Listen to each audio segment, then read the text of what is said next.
being called Dialogue Assassination, has since progressed to Dialogue Conspiracy, 79 weekly hour-long programs. We'll move right on and see what... we have a guest today, Mae. Yeah, and publisher. A guest that many people are familiar with. You want to introduce him? Okay, Paul Krassner is here today, the publisher of The Realist, who's been writing in the public eye for 13 years, right, Paul? Publishing 12 years? 14, actually. I'm just like the airlines and the buildings. We skipped to 13. You skipped the 13, 14 years of publishing, and Paul's written, has a book published, and has been writing articles and been on the media for a long time. Originator of the word yippee. And he's... Also softcore pornography. Oh, softcore pornography. That's my contribution to the language. It is? Softcore pornography? Paul's been on the show here before.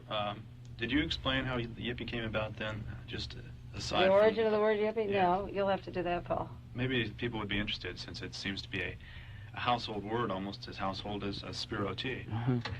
Oh, well, briefly, in the end of 1967, we realized that when the Democratic Convention was going to be held in Chicago, and we wanted to have some kind of protest. When I say we, it was specifically Jerry Rubin and Abby Hoffman and myself, who were all veterans of demonstrations from Berkeley and Washington, and we had seen violence, on the part of policemen at all kinds of demonstrations, and yet we felt it was important just to make our presence there known. I was naive. I just thought that we would use the Chicago parks as a sanctuary, and those people who wanted to go out in the streets could, and those people who wanted to just be there as a kind of living example. The media is the message. Living example of an alternative lifestyle could be there as their statement. And we were thinking of names. It was called a Festival of Life, an International Festival of Life. And since I'm a media person, I just think of media as a kind of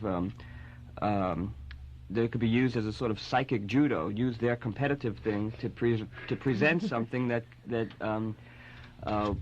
which is what happened, because the papers had headlines like "Yipes, the Yippies are coming." But what I thought was, I remembered that this was at December 1967, and in October of that year, in Haight-Ashbury, the Diggers had a funeral for the hippie, because they said it had become a media term, and they wanted to change the name to Free American, which had a nice ironic tone to it, because you could see some sweet little old lady calling after a young, long hair, "Why don't you get a haircut, you Free American?" So we knew it wouldn't pick up, but I just juggled around the letters, and for one time I came up with Kids International Festival. I thought, Keef, that might be, and then just juggled around more and thought of Youth International Party, and it worked out fine, because it was essentially a youth rebellion, and it was international in scope. It was happening that was when Danny the Red was involved, and and there was things going on in Mexico and in Japan, so it really was international. And party, of course, had a double meaning, because it was party in a sense of political party, and party in a sense of festive. And the initials were YIP, and I just yippies. I just knew it was like a revelation. I just knew. They all thought I was babbling crazy. I said, "You'll see, they'll have analyses in sociological journals saying why hippie and yippies are different." And it went beyond my wildest dreams, because they even had a yippie queen in some girly magazine giving an interview. They made it up entirely. In fact, it came full cycle. I knew it had become a successful addition to the language when my mother said to me one day, "Paul, you're really a hell of a nice guy, even if you are a yippie." Do you think it'll get in the dictionary someday? Oh, perhaps, yeah. That's what, Jerry Rubin said, that everyone can make their own law. If you want, you can have a law made in your name, and he wore that Santa Claus suit, to the congressional investigation, and they made a law that you can't wear a costume or Santa Claus suit. Yeah, but Jerry Rubin was so interested in his image that he hadn't been sure whether he was going to go in a Santa Claus costume or a circus costume. Yeah. So he went in Santa Claus, but he used his circus routine. He talked about this a circus. He forgot. He got his dialogues mixed up.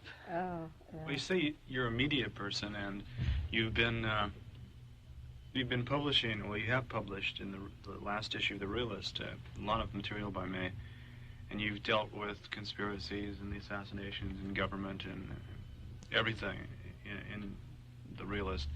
Now you've been attacked by another local Monterey County underground or alternative type newspaper, and just before we came in the studio, I handed you a copy of it. You want to read it and then respond to it, maybe? Or I'll read it. Let me do that again, that as briefly as possible. It's so unspecific that it's hard to respond to it. This is from, it's signed Nose staff members. It says, for more extensive material on the Watergate Hotel incident, with a tie into the Louis Tackwood story, which was run in the June issue of the Nose, articles by Mae Brussell are available at FM radio station KLRB in Carmel. The articles by Mae are printed in The Realist. While we recommend Mae's articles, it is truly unfortunate that the same magazine has some of the most sexist, and then they have to explain what they mean by sexist, contempt for women, which is a sexist statement because sexist can be contempt for men, too. Yeah.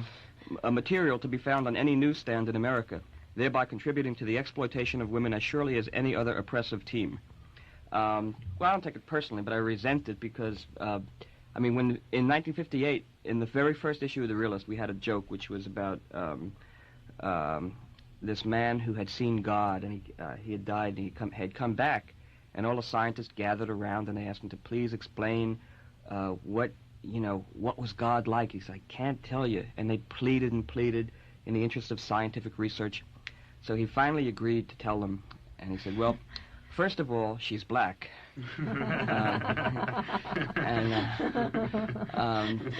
On a symbolic level, that and Steve Allen repeated that on one of his shows. He said it was his favorite, most meaningful joke. And then around that time too, I had an editorial. This was 10 years before this was actually followed up. An editorial suggesting that the designations of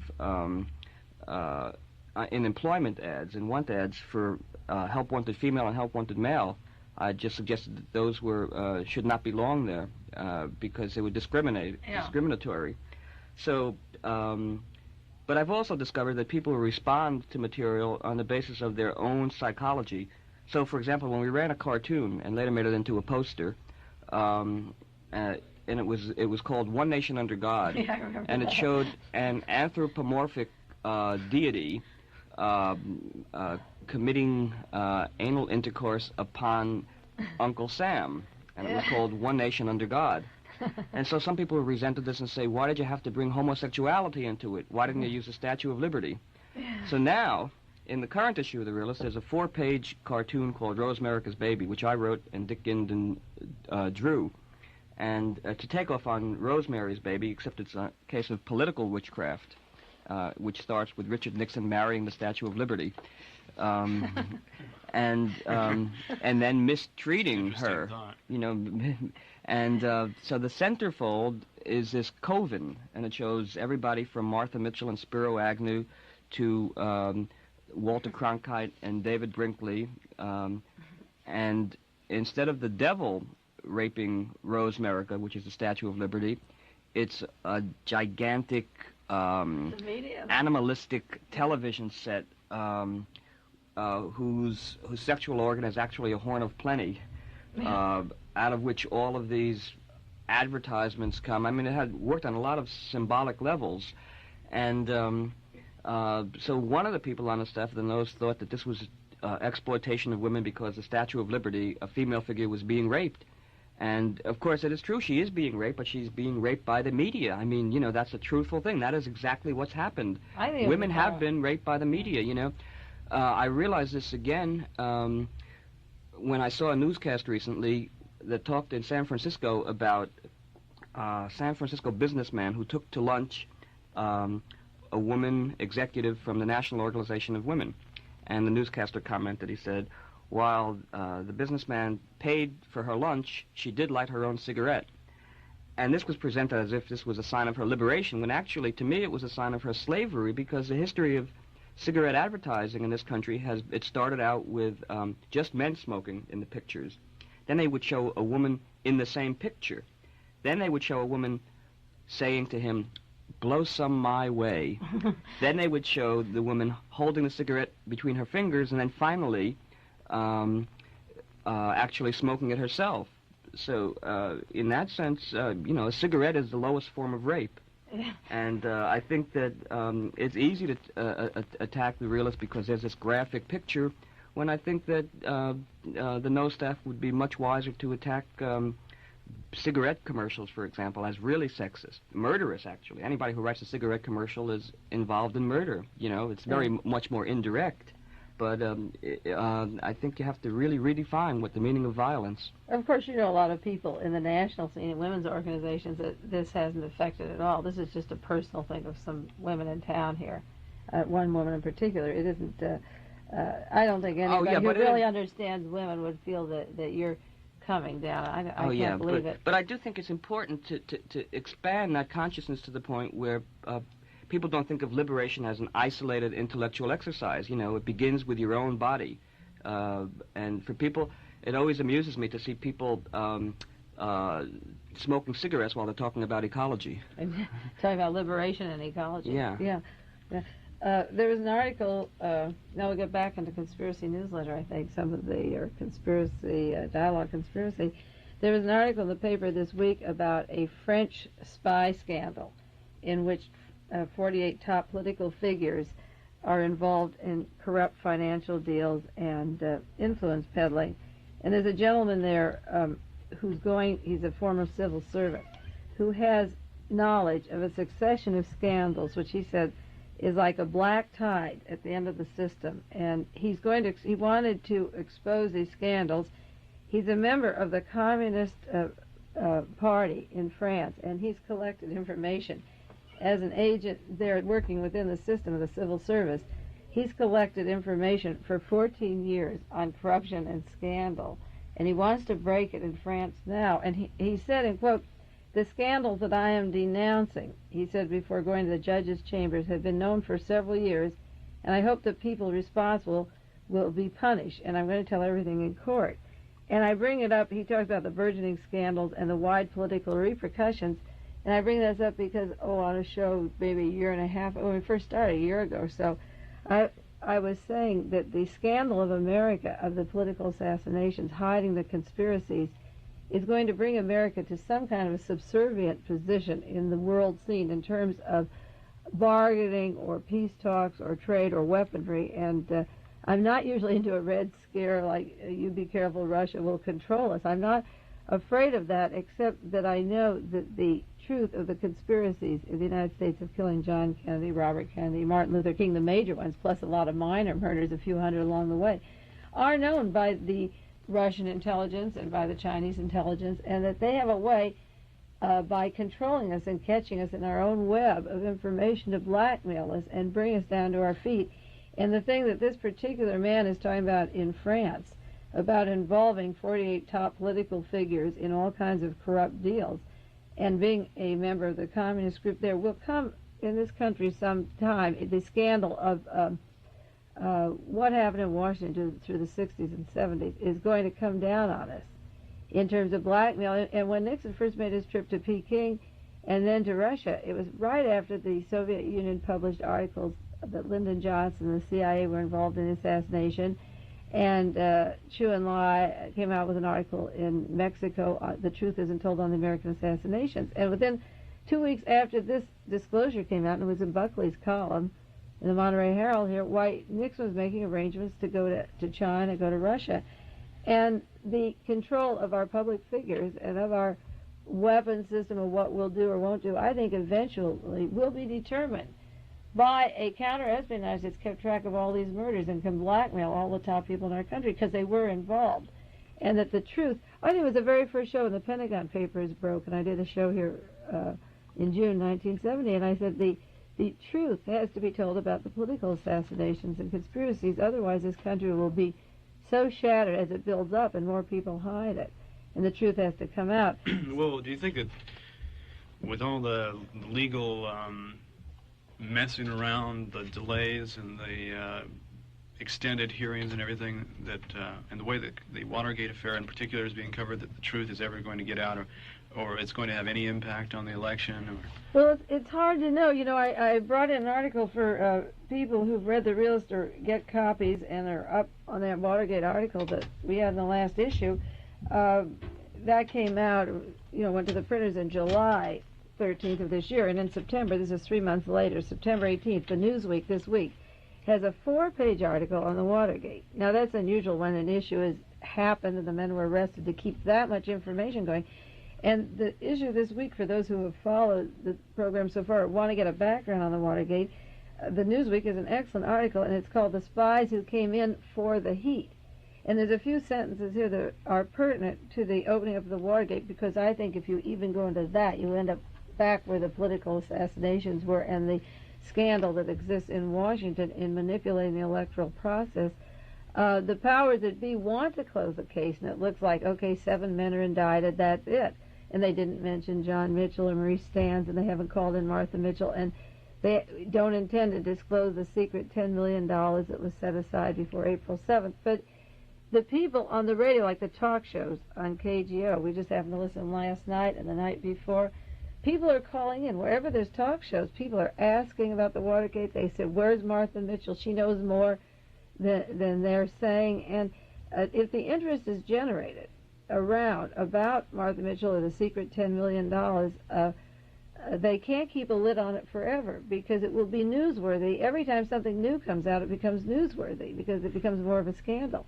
But I keep mentioning this statement by the chief executive that's running for re-election, when he was asked about the involvement of the White House, and the Democrats were screaming that this goes all the way to the White House, this conspiracy. And so the press asked the chief executive, was the White House involved? And he came back with a statement, nobody on my present staff was involved in that. When you say the chief executive, do you mean Herb Klein or Ziegler? or Nixon. Or was this German McGregor? Haldeman. Or the German that... no, I'm speaking of... the White House. T. Nixon. Yeah. Well, he can say nobody on my present staff. But, I mean, the point of bringing that up is, this may be a minor point, but as far as the American public picking up on these things, he said nobody on my present staff, and any White House reporter there who wanted to maintain his job longer than the 5 minutes it took to answer the phone call from his editor would not ask, well, what about the staff that was your staff at that time? Yeah. So the question wasn't asked, but I'm sure that but Time some thinking Magazine Americans brought it up. Time did, and Newsweek brought it up. But to me, that one statement, now maybe I'm blowing it out of proportion, but to me, that one statement made by the President of the United States, when he knew what the answer that the press wanted, but that one statement would be enough, I think, for most Americans to throw up their hands in disgust, and if nothing else, not vote for him, but certainly maybe not even vote for anybody, if that's the caliber of person you have as president. I think the caliber of person, I mentioned it in the article, The Realist, the caliber of person that has people just step down instead of being investigated, like Will Wilson with the Texas stock scandal. He was, second in the Justice Department, chief of criminal division. The ITT thing, never investigated. There was perjury. There were all kinds of suits, contradictions under oath, all kinds of lies. But I think that's where the media, and I'm speaking to this because Paul is here, because I happen to be involved, like my life's work is the media. And I think that to let the media drop that as much as they did was bad, because I think unless people spell it out in black and white, the public doesn't pick it up. Well, that involves that one statement was horrendous. It was. But I think you underestimate the tendency of in my office. I don't have a sign that says think. I have a sign that says rationalize, and I think there's a tendency to underestimate the capacity of people to rationalize. And so somewhere, when the president makes that statement, somewhere in people's heads is a buzz that if you put it on a magnetic tape and spelled it out, it would say, of course, the president has integrity, and he fired those. So they take it as a positive thing when he says, nobody on my present staff. Well, the subject came up last night on that radio show where a woman called in and said, I can't believe that Martha Mitchell doesn't know something, and why isn't she called? And the radio announcer said, well, she's not in public life anymore because her husband has resigned from that position. Yeah, but that wasn't a radio announcer. That was the staff conservative. And he has a vested interest in untruth, I suppose. I mean, it's so obvious that when John Mitchell had this important position with the committee to re-elect the president, and then Martha Mitchell calls up and says, I've been kidnapped and wounded, and inoculated, and and I've seen cops and robbers, games politics as cops and robbers, and I know dirty things. And then a few days later, John Mitchell resigns from that committee, and then the top men in there, Maurice Stans is involved receiving the cash, the chief fundraiser. I got a call from a gentleman this week to remind me that Mr. Dell is the vice president of ITT, and he is the second man in command of that committee. That Maurice Stans was in charge of the financing, and Dell, vice president of ITT, was in charge of the programming of the committee to re-elect Richard Nixon. He had an official capacity. But they don't want to bring the ITT into the committee to re-elect Richard Nixon either, because the funding, the scandal, and everything. So the ITT is carefully being kept out. But at the first time when the men were first arrested, there was a suggestion of the ITT involvement here too. Well, let me see if I can tie up what Phil is saying with some of the material that you brought today, because see, I think of the media. I think that the media in the United States are guilty of complicity, that they've been to Presidents Eisenhower, Johnson, Kennedy, and Nixon what Goebbels was to Hitler. Yeah. And the only way that you could do what you did in Nazi Germany was with the complicity of the media. And I think the same thing is true here. And one of the most striking examples is the history of the New York Times and its reportage of political assassinations. Because I don't know if people on the West Coast realize that even though the New York Times is essentially a New York newspaper, it is considered the paper of record. Almost editors all over the country and all over the world get the Times. This is their source.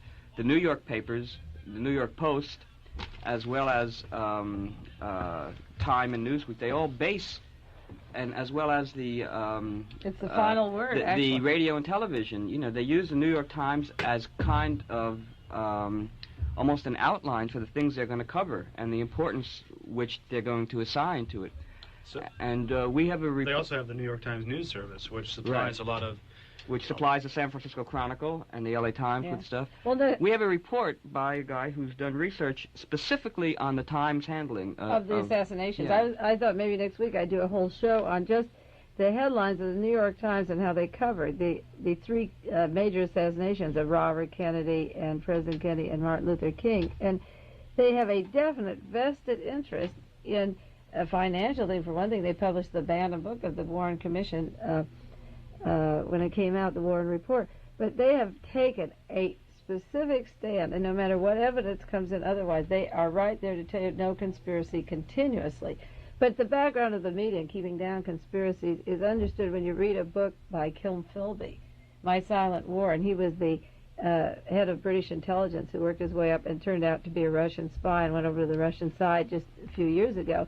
And he told how he saw Hitler's youth and the being put down, the young people in Germany, and being killed and put in jail, and he realized that there were conditions in Germany that needed altering, and that the communist scare kept Hitler beating these people up and killing them and locking them up in jail. And Philby realized the danger of Hitler very early, and he went back to London and started writing for the London Times and covered the Spanish Civil War as if he were pro-London Times policy. And with an editor, the New York Times and the London Times, they praised Franco and put down everybody who was fighting, opposing this fascism. And he already knew he was going into intelligence work, and the way he would ingratiate himself was to follow the policy of the New York Times and the London Times. Then he went back to London after the Spanish Civil War and started right into British intelligence and worked his way up. So that it was so slanted, even at the time of the Spanish Civil War, against one way of thinking, the New York Times and London Times, that it shows you that they weren't objective at all. Yeah, well, I think that also we should, we talk about media, there are areas that should not be neglected, like television, for example. I don't think it's any accident that Billy Graham goes on the Johnny Carson show and makes an equation between drugs and witchcraft. Because we're too sophisticated in this country to have anti-Semitism, but in order to maintain power and control, you have to divide and conquer. Yeah. And so the hippies and the freaks make a better scapegoat than Jews do in this country, because you have a Jewish vote where you don't have a freak vote. Well, the Pope came out this last week, and I'm reading articles on the Pope since I got a document of a researcher, a man who's done a lot of work in Asia and all around the world, researching different parts of political conspiracies and tuned me into the relationship of the Pope KLRB FM Carmel. Aristotle Onassis in controlling the flow of a lot of hard drugs all over the world and political posture. And it has to do, believe it or not, with the importation of heroin from the Golden Triangle down there in Asia and the reason for the war in Asia and who's making the money. So I began, after I received this information and never included the Pope in conspiracies, began to read. I thought, well, I'll start reading some articles about the Pope. And 2 days later, this was just last week after we met this man in San Francisco on the weekend, there was an article that the Pope came out against sex, that sex leads to drugs. Did you see that article? And that sex, and knowing that people like sex, then you say, well, then they're all going to be drugged, and then he's in on the drug traffic. It oversimplifies it, but as people are getting freer with their body and getting more liberated and can express themselves, then he relates that taking drugs is cause it starts with sex. And then today I read Well, you'd think that if he was involved in drug traffic, then that would cut down on business. No, it's a rationalization then. So you've gone into, there's a lot of rationalization and propaganda for saying, oh, now you're taking drugs, where drugs are actually brought in by people, imported, and it's the biggest industry in the world today, billions and billions of dollars.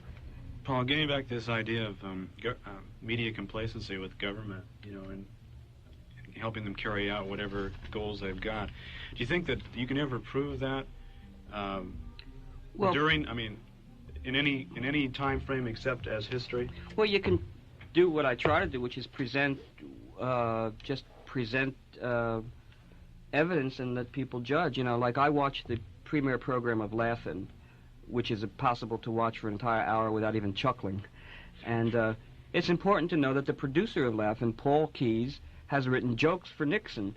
And if you analyze the humor in it, I took notes for that hour, and you analyze, there were two jokes about crime in the streets. There were a lot of jokes about Barbra Streisand's nose, things like that. There were even though they had a black on, Isaac Hayes, he did a joke making fun of Lawrence Welk's accent, right? So it's kind of insidious in a way. My daughter, who's 8 years old, came to visit me, and on the plane she saw, from New York, she saw a movie on the plane. And I said, what was the name of it? She said, I don't remember, but it was about a black robber, so that these black exploitation films are, where does the money come from to present these films, why is now Gene Hackman and Al Pacino doing a film about hitchhiking? This ties in again with something that I heard you do on the news once about these placemats at Howard Johnson's, these anti-hitchhiking things. It would be interesting to know by what process those came to be the official Howard Johnson's placemats, which showed a bunch of angry middle-class citizens in a car shaking their fist at a hippie hitchhiker. Yeah. Well, there was an editorial this week. You talk about the news. Schmitz had, you can read this editorial from the Los Angeles Times when Schmitz came out and said there was a conspiracy, in the George Wallace shooting and regarding Arthur Brammer. Okay, let's get to that. And I hate to interrupt you in the middle, but we have to do our bit to please the FCC and identify the station. Specialist Mae Brussell, and our guest today with Mae is a friend, Paul Krassner, the publisher of The Realist, and I won't say any more. Okay? This is from the LA Times? Yes, we were talking about how the media controls the mind. There's a lot of talk about conspiracies, and I know The Realist is getting a lot of publicity around, and the newspapers all have these copies, and Schmitz was talking about a conspiracy that tried to kill George Wallace. So the LA Times had an editorial, and I think you ought to read it. It's short, to show how people are completely brainwashed. Just like at the time of the Munich shootouts, the Olympic Games, they happened on a particular day, and the very next day, James Reston for the New York Times said, one man killed President Kennedy, one man killed Senator Robert Kennedy, one man killed Martin Luther King. The violence of 60s and 70s shows up at the Olympic game. It wasn't even appropriate to bring in what happened at the Olympics with the other thing, but James Reston, the New York Times, the very day after the Olympics, had a story on the past political assassinations that all the violence stemmed. So then the LA Times follows it up with an editorial this week. Yeah, well, and this is on Schmitz, who has taken George Wallace's place for the American Independent Party. I was suspicious when Schmitz was due to appear on, he kept building it up. He said, I'm going to announce Thursday about the conspiracy to kill George Wallace, and then he kept building it up so that there'd be a larger audience for when he appeared on Face the Nation, I guess it was, on Sunday, which was on CBS television, plus twice on the radio network that day, at morning and at night. And it was clear to me, because I see it through this filter now, that it was obvious that this was being done to discredit in advance the information that's going to filter up about the real facts about the conspiracy by getting a phony conspiracy scare. Then they can get it into people's awareness. Oh yeah, there's another on the right and there's a nut on the left, you know, and it provides them with a safety valve not to deal with the facts. All right, this is the LA Times editorial titled Schmitz's Theory. The odd ones who believe that every disaster that occurs in the world is the result of a conspiracy enjoyed a long run on a public stage after the assassination of President John F. Kennedy.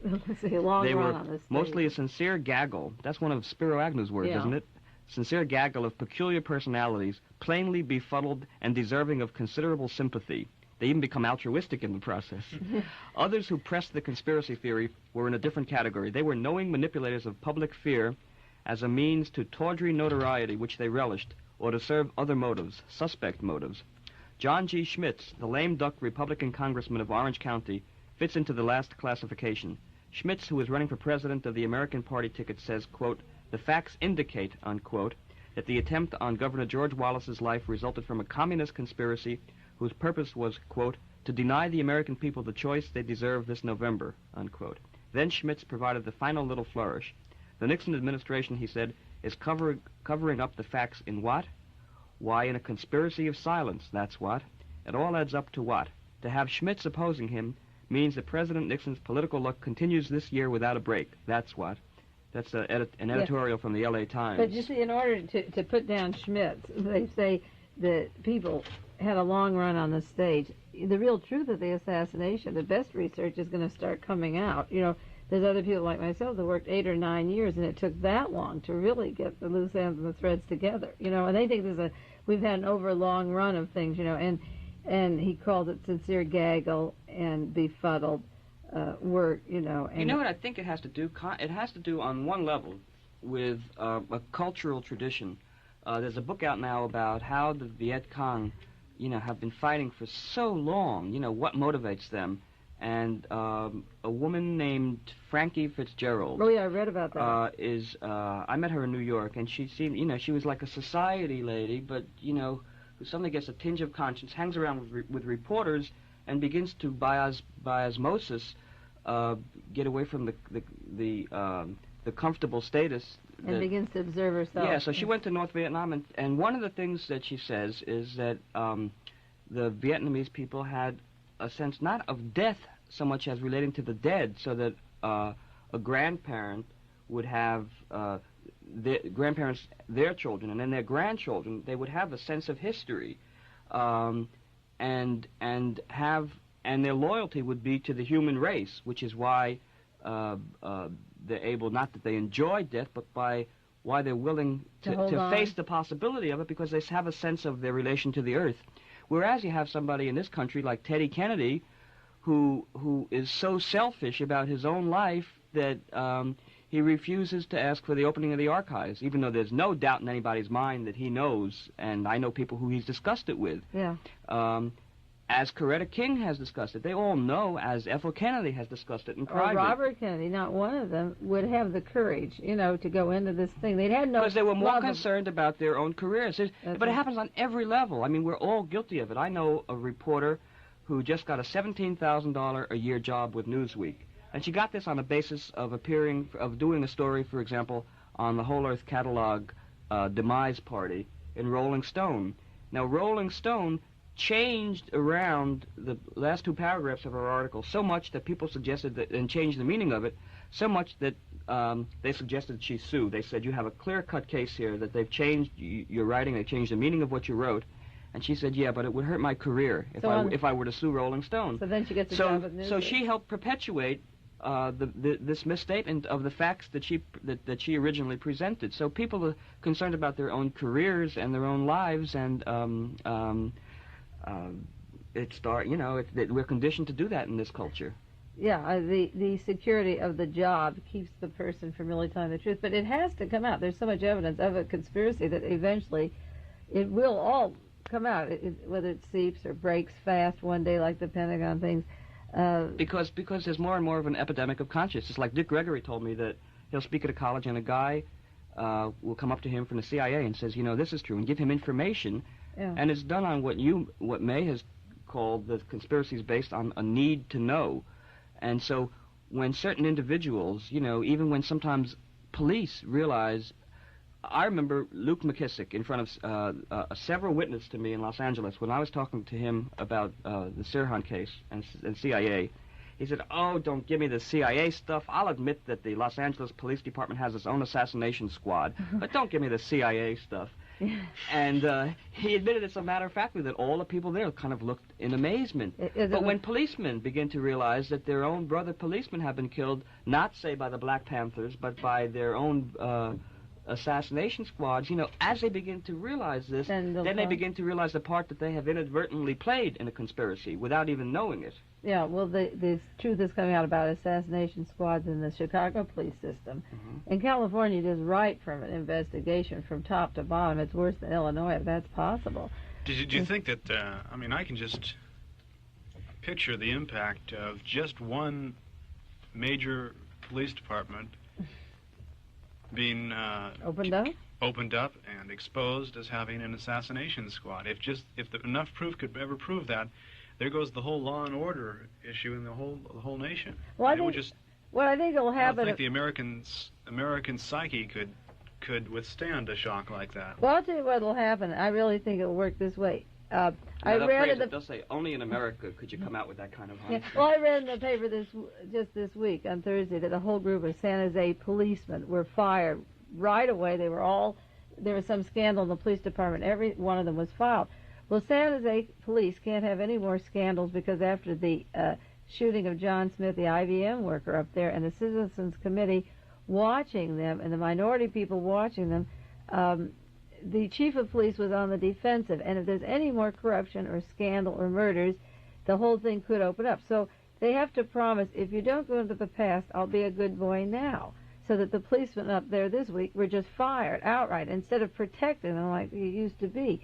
So I think, as the exposures come out about the LAPD and the assassination squads and the Glass House tapes comes out, that book about LAPD, they'll be observed by everybody, and nobody will go back into the past, but they'll certainly have to stop killing people on the streets, just like when they found out that the coroner down there, that Brian Stewart, wasn't a doctor or a lawyer, and that he was saying justifiable homicide. Then everyone caught on all of a sudden to what the coroner's office was doing.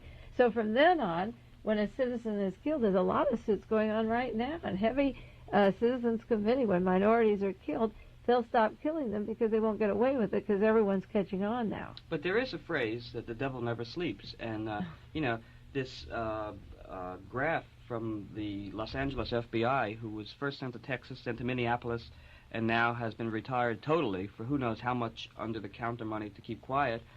But they do it in such a shrewd way that they make it look like a positive thing, that like they did it because he wouldn't allow mustaches. So people then sympathized with Patrick Gray and said, good for him for getting rid of that anti-mustache man. They also covered up this way that Patrick Gray says that Wes Graff down there was disobeying orders because he had a tap on the telephone where he was taking conversations, and that's against the FBI policy because we don't do that. So Patrick Gray looks like we wouldn't bug anybody, and we'll fire anyone who does. The truth is that everyone who is attached to J. Edgar Hoover at a high level is being kicked out, and that Gray has taken total control of the FBI and was never in the FBI office before Hoover died, but he was the one appointed by Nixon to step right in. And what he didn't say was that the wiretapping, the phone tapping that Graff was doing had to do with hijackers and TWA airplane, and that the conversations that he was interested in was a particular captain of the airplane who was accusing the FBI of endangering the citizens' lives and the pilots' lives regarding a particular hijack case. So that Wes Graff called the president of TWA and says, you fire the captain. Not that the FBI should make the airplane safe for people, but that guy is squealing on us. Well, it's important in my research because studying assassinations and conspiracies, I also study who gets control after they murder. And I know that the rash of hijackers that we had, and we've talked about this on the station, Phil, would slow down once the laws were made that you had control of every airport if you wanted it. And that many of these hijacking cases were Green Berets, government intelligence agencies, and some connected with the FBI. One fellow in the Southwest who was shot worked with Oswald in the FBI. So they could be hired to do a thing. What was that? One of the hijackers that was involved in a hijacking in the Southwest was shot right after the hijacking. He never had a chance to come to trial or anything. And Penn Jones in Midlothian, Texas, ran an article. This particular agent was one of the FBI men that worked with Lee Harvey Oswald when he was in the FBI. And I knew that a lot of these hijackings, like the fellow that took the money to Honduras, the people got their money back. The man was never found, but the law was on the books. Or the one up in Seattle, the fellow from Salt Lake City. There's a group of hijackers that have been in Army intelligence, in the special services, had training with airplanes and so forth. And I feel the money gets back to the sources, and they, in quotes, don't find the hijackers, and that a good percentage of those were provocateurs. Purpose being? Purpose being to have a law on the land that you can search anybody or keep anyone off the airport or go to anything you want, so that if you get more into a state of fascism and you suspect somebody of being, say, political, you can also just pull them off the plane and deny them passage from one city to another. And the citizens think of it as a good thing. They think of it as a protective device, so that they accept repression and police state tactics as a positive thing. Well, this is what the series of assassinations was in Nazi Germany and the repressive laws. And in Munich too. I think it's important to know the background of these people. Mae mentioned to me one of the people involved in the Munich thing.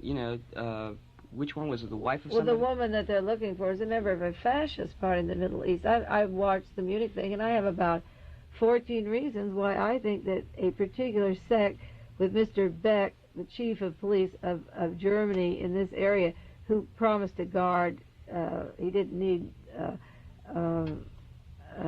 the German police. He would take care of this particular area himself and be in charge of security. And he's very strongly aligned with the Christian Crusade, a far right-wing party. And elections are coming up, and it hurt the existing group that want to run for office. The provocation, the murders in Munich helped the far right-wing. And it was very political for their elections here, like we have killings here for elections. And it involved just a few policemen, and one policeman being killed, and a lot of Arabs. They could have used all that they wanted, and it seemed that they had foreknowledge of this particular thing taking place, and they didn't bring out more guards, and the men that were guarding it saw them climb the wall. And the use of this kind of a provocation, if it was, and it looks, some of the evidence appears that the Munich thing really stinks. And now they've called off all investigation, they said, so it wouldn't be an embarrassment to anybody when they found out the boys all died of bullets, or instead of being smoked out or blown out first. And the investigation's been called off, but the elections go on, the fear goes on, and some gain and some lose, and the answers of the discrepancies are never resolved. That's how you get into watching conspiracies, is the actual discrepancies of the bullets and who fired first, and it was at a NATO base, it wasn't at a regular airport.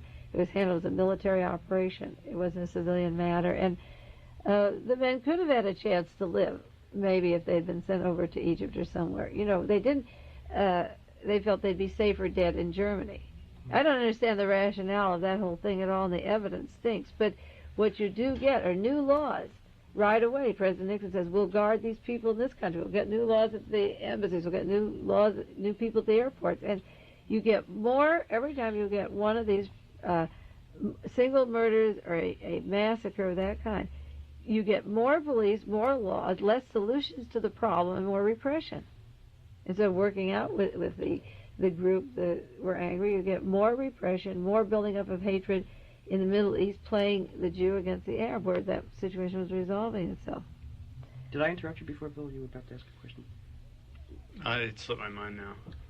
Well, we were talking about provocations on this show a lot, and one of the things... about hijackings, is it? Yeah, right. I remember what it was. Yeah. I was just going to make the statement that I had never looked at hijacking as in quite that way, that it was a means of getting the American public to accept more repression. But I guess it makes sense. It really does. I can see I can see groups of people that disagree with the government seeking to move from state to state to for speaking engagements or for whatever purpose, and being delayed, harassed in the guise of being possible hijackers or carrying a bomb or could even go to carrying contraband literature or something. Well, remember this guy, I guess it was an FBI man who shot some people on one of the planes. I think somebody from the Ponderosa, one of the character actors, was on that.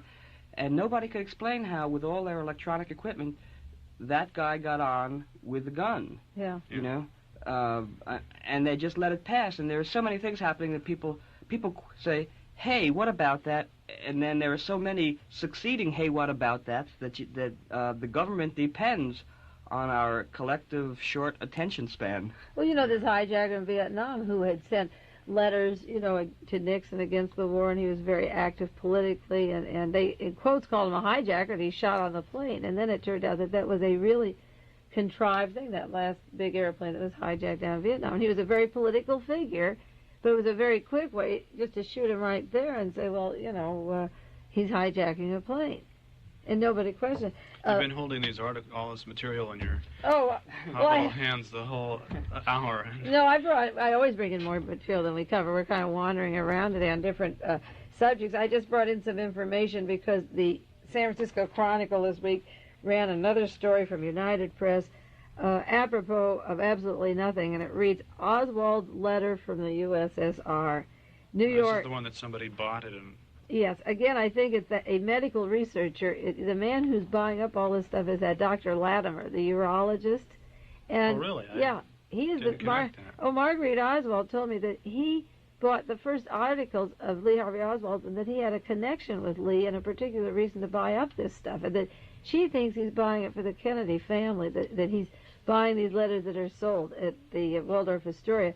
But the latest letter that was published in the paper said, it was written in 1959 to his brother Robert, and in quotes it said, I will never return to the United States, which is a country I hate.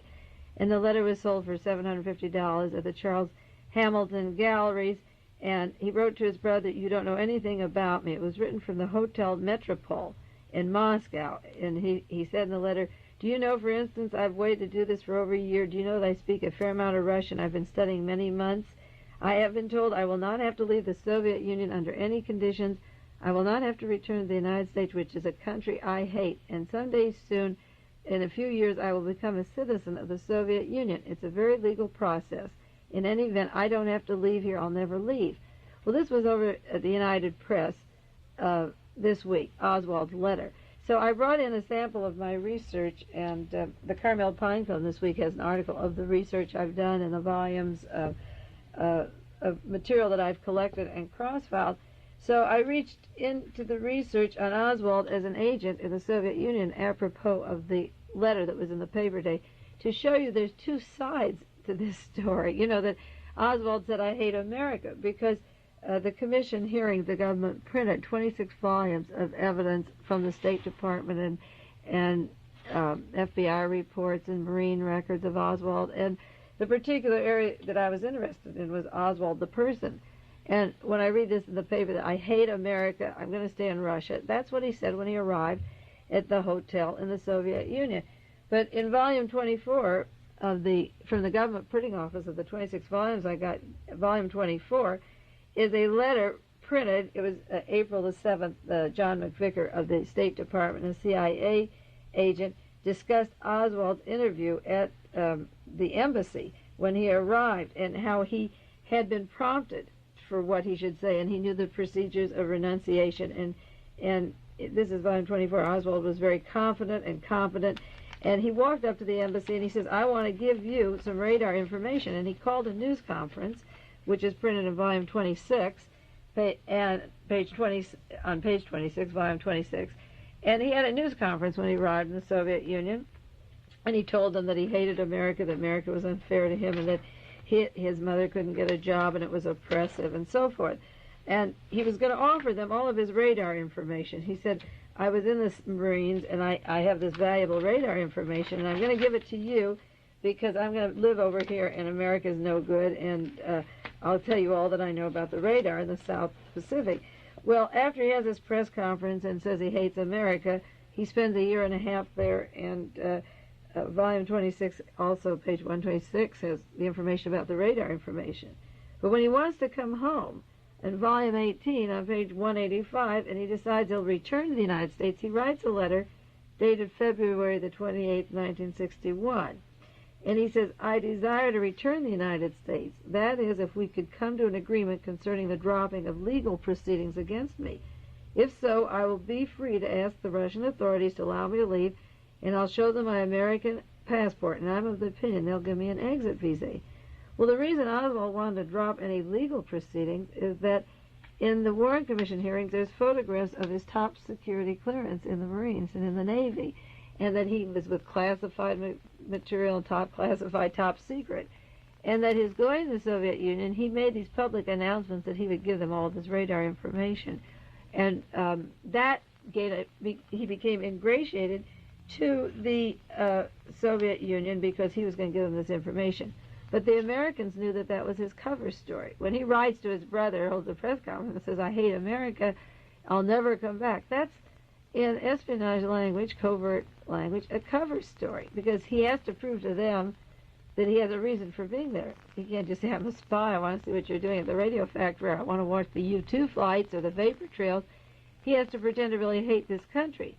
So he spends a year and a half there, but when he got out of the service, he signed a paper which said he was legally responsible for anything he did while he was in the service, and that if he passed on any secrets that he knew in the service, he was always legally responsible to come back. He never could break that secret, even though he was discharged from the service, and he had honorable discharge. So he knew that he was legally held if what he said was true about giving the radar information. So how does this all balance off against this letter he's allegedly written? Well, the point is that the brother of Lee Harvey Oswald and the newspaper people have articles when he first defected saying, I hate America. But the Warren Commission hearings and the researchers have compiled, and particularly myself, because I've worked in this area extensively, have compiled all the information that this letter and his news conference was only a cover for him to do spying for the United States in the Soviet Union. And then when he's ready to come home, he doesn't hate America. He never applied for Russian citizenship. And the fact that the State Department sent him the money to come home, met him, in New York, and provided all of his coming home and gave him his passport back, is the other side of the coin, that he is not hating America at all. The newspaper keeps feeding the lone assassin misfit. And these articles seep into the press, so every new generation or someone coming along can reaffirm their idea that Oswald hated this country. And he did it alone. And he did it alone. And so just this week, again, they have the need to publish this letter. But if you point out to the United Press the correspondence of Oswald with the State Department and his relationship to them, they don't print that. The press won't relate that. Well, I guess we didn't get to about 90% of what you had with you today. That's nothing unusual. That's the way it happens. How about the response to the realist, Paul? How do you think it's going, the article? Well,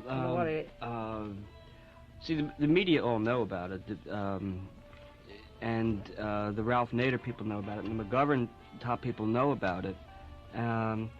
So you just get the feeling that what it is essentially is what May has done is opened up a Pandora's box by establishing linear connections between the Watergate and the Tackwood allegations and the assassinations, and the McGovern people, excuse me, only want to go so far, and apparently the Ralph Nader people only want to go so far. They might do with the funding aspect of it, but people know, and it kind of is filtering up. It's like I know that in The Realist I ran an article on the concentration camps in America that Look magazine published 2.5 years after that. And it takes a while to catch on. Yeah, but I think things are getting speeded up faster and faster, and with the talk shows that are on the air and people calling in and people knowing, I'm feeling a little bit optimistic, at least that when Phil started off by saying will the truth get out? The truth is out. It's just, will the truth be published? It was published in the Realist. Well, this lawyer in Washington, D.C., his name is John Bansoff III, and he has filed a 28-page application KLRB, in the FM United States Carmel. District Court for an impartial, unbiased prosecutor in the Watergate case. And I sent him a lot of information this week. He is saying he's the first lawyer, private citizen, to say that Democrats as well as the Republicans can't get to the real motives or the information. They're both going to make deals implied, like with each other. They won't do it. And here's a member of the bar filing an appeal for something to open up. So maybe we'll see some more information coming out. Okay, we're just about out of time. I want to cover a couple points. For people in the Monterey Bay area, at least on the Monterey Peninsula side of the bay, you can get copies of The Realist. Got some more copies brought in at Thunderbird Bookstore out in the valley, Carmel Valley. And here at KLRB we have more copies, so if you want to drop by. A lot of people have, and we haven't had copies because we just ran out. The demand exceeded the supply in the good capitalistic sense. Or they can get a subscription because Mae's already working on Watergate 2 for the next issue. And it's only, what, $3 a year? Yeah. Santa Cruz Bookshop has. Barely covers the mailing costs, probably. $3 a year. Doesn't sound like much. What about the newsletter? Is that going to come out? Should we give the address? Is it okay to give the Sure. address for Yeah, the subscription? It's $3 a year, and just say start with issue number 93, which is the current issue with Mae's article, and or $5 for 2 years. And the New York circulation office of The Realist is 595 Broadway, New York 10012. Let's just give it again. Yeah, it's The Realist, 595 Broadway, New York 10012. And, of course, while material on assassinations and Martha Mitchell and the Watergate might be offensive to some people, other material in The Realist is offensive to other people. So if you subscribe, and then you decide to cancel, please be sure to include your zip code. Okay. The guest and last speaker, Paul Krassner, the publisher of The Realist, and a friend, I think, of everybody at KLRB and Mae's, and Mae Brussell, political research specialist. We'll be back with edition number 80 of Dialogue Conspiracy next week. It's the same time. I want you to know I listen to the music on KLRB when I'm editing The Realist. Okay. Thank you, Paul.